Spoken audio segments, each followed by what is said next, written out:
Morning children. आज मैं आपको क्लास सेकंड की हिंदी का पार्ट 2 पढ़ाने जा रही हूँ।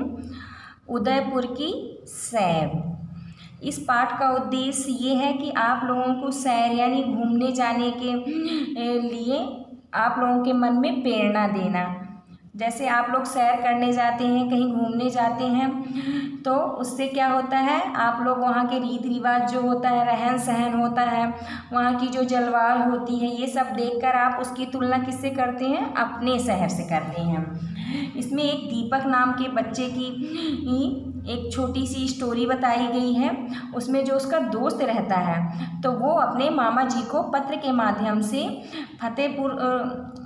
उदयपुर की सैर करने जाता है और वहाँ के बारे में पूरी चीज़ें पत्र के माध्यम से बताता है। उदयपुर आपका कहाँ है? राजस्थान में है। और ये लेटर उसने 5 सितंबर को लिखा है। आदरणीय मामा जी, प्रणाम। आशा है कि आप लोग सब ठीक होंगे। मैं परसों अपने दोस्त जिसका नाम दीपक रहता है उसके साथ कहाँ जाता है? उदयपुर जाता है। और वो ये बताता है कि वो दिन भर का थका रहता है, तो इसलिए सबसे पहले वो होटल में जाके आराम करने चला जाता है। फिर सुबह फ्रेश होके यानी तरोताज़ा होकर वो कहाँ जाता है? झीलों की नगरी को वो देखा। झीलों की नगरी देखिए, आप लोगों के इसमें फतेह सागर झील का डायग्राम दिया गया है, चित्र दिया गया है, देखिए। और फतेह सागर एक बहुत बड़ी क्या है? झील है, जिसे किससे बनाया गया है? पाल से बांधकर बनाया गया है। इस झीलों के बीचों बीच स्थित है नेहरू उद्यान। हम नाव में बैठकर वहाँ जाते हैं और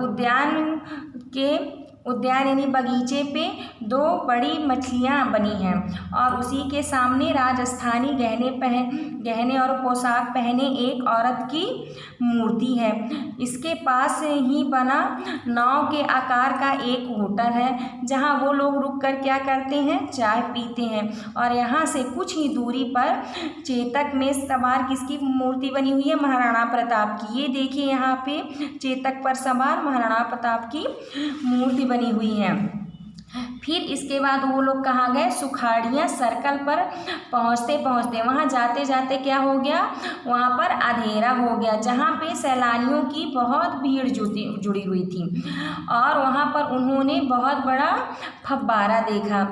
वो फव्वारा, वहाँ के जो गाइड हैं यानी जो हमें हर चीज़ की जानकारी देते हैं, वहाँ पे रहते हैं, तो क्या बताते हैं कि ये फव्वारा इटली की जो राजधानी है रोम है, वहाँ भी सेम ऐसे ही इतना ही बड़ा फव्वारा है।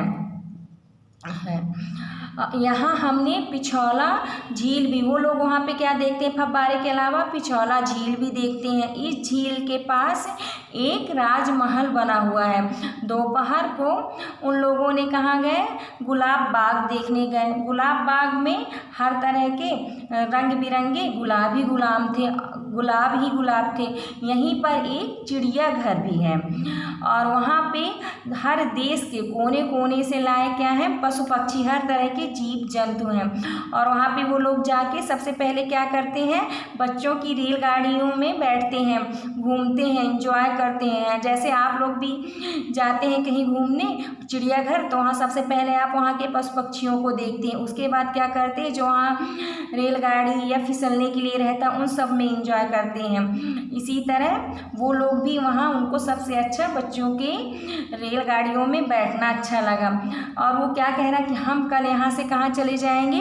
जयपुर चले जाएंगे। वो ये सारी चीज़ें अपने मामा को एक पत्र के माध्यम से बताता है। और फिर लास्ट में क्या कहते हैं? मामा जी को मेरा प्रणाम तथा भोलो को प्यार। उनका भांजा रोहन, जो दीपक का दोस्त था, उस बच्चे का क्या नाम था? रोहन नाम था। देखिए, आप यहाँ भी देखिए, इन्हें भी जानिए। उदयपुर शहर के संस्थापक बप्पा रावल वंशज उदय सिंह थे।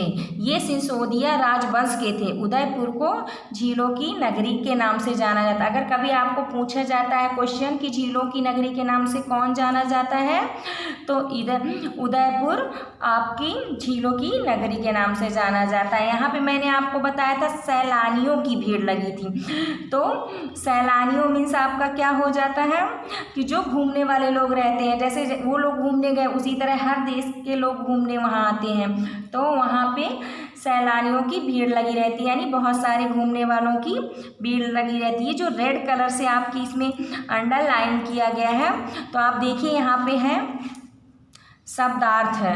विश्राम मीन्स क्या होता है आपका, आराम करना होता है। तरोताज़ा मीन्स ताजगी होता है। पाल यानी किनारा, तंबू या सामियाना होता है। सैलानी यानी जो घूमने वाले लोग होते हैं। और गाइड मीन्स पथ प्रदर्शक, रास्ता दिखाने, मतलब जो हमें आगे के रास्ता बताता है या वहाँ की चीज़ों की जानकारी देता है। ये देखिए नेक्स्ट पेज में ये लिखा है मौखिक अभिव्यक्ति। निम्नलिखित प्रश्नों के उत्तर मौखिक में दीजिए। फर्स्ट क्या है, पत्र किस दिनांक को लिखा गया था। तो अभी मैंने आपको यहाँ पे बताया था पत्र आपका 5 सितंबर यानी 5 सितंबर यानी आज ही के दिन लिखा गया था।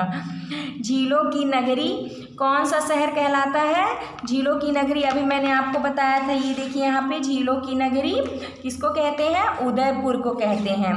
उद्यान के द्वार पर क्या बना था, उद्यान के द्वार पर 2 बड़ी मछलियाँ बनी हुई थी। दोपहर को लेखक ने क्या देखा, तो ये देखिए यहाँ पे मैंने आपको पढ़ाया है। दोपहर को लेखक ने क्या देखा था, गुलाब का बाग देखा था। अब देखिए ये आपको अपनी कॉपी में लिखना है जो अब मैं आपको बताने जा रही हूँ। देखिए सही विकल्प पर सही का चिन्ह लगाइए। पत्र किसने लिखा था, दीपक ने लिखा था कि रोहन ने कि श्रद्धा ने, तो पत्र रोहन ने लिखा था। उदयपुर में मूर्ति में महाराणा प्रताप किस पर सवार थे, नाव पर, चंपक पर, चेतक पर, तो किसमें सवार थे, वो चेतक पे सवार थे। रिक्त स्थानों को दिए गए शब्दों से भरिए। ये जो शब्द दिए इसको हमको रिक्त स्थान में भरना है। रोहन परसों दीपक के साथ पहुंच गया। दीपक के साथ वो कहाँ गया था, मैंने आपको बताया था उदयपुर, तो इसका आंसर उदयपुर होगा। और एक बहुत बड़ी झील थी, कहाँ पे आपकी बहुत बड़ी झील थी, फतेह सागर में, तो इसका आंसर फतेह सागर होगा। उदयपुर में के आकार का होटल था, तो नाव के आकार का। उदयपुर में किसके आकार का, नाव के आकार का होटल था। गाइड ने हमें बताया कि फव्वारा इटली की राजधानी रोम में भी है। अब देखिए इसमें आपका क्वेश्चन आंसर आया दीर्घ उत्तरी प्रश्न। रोहन और दीपक ने उदयपुर पहुंचकर पहले क्या किया, तो रोहन और दीपक उदयपुर में पहुंचकर पहले क्या किया, आराम किया।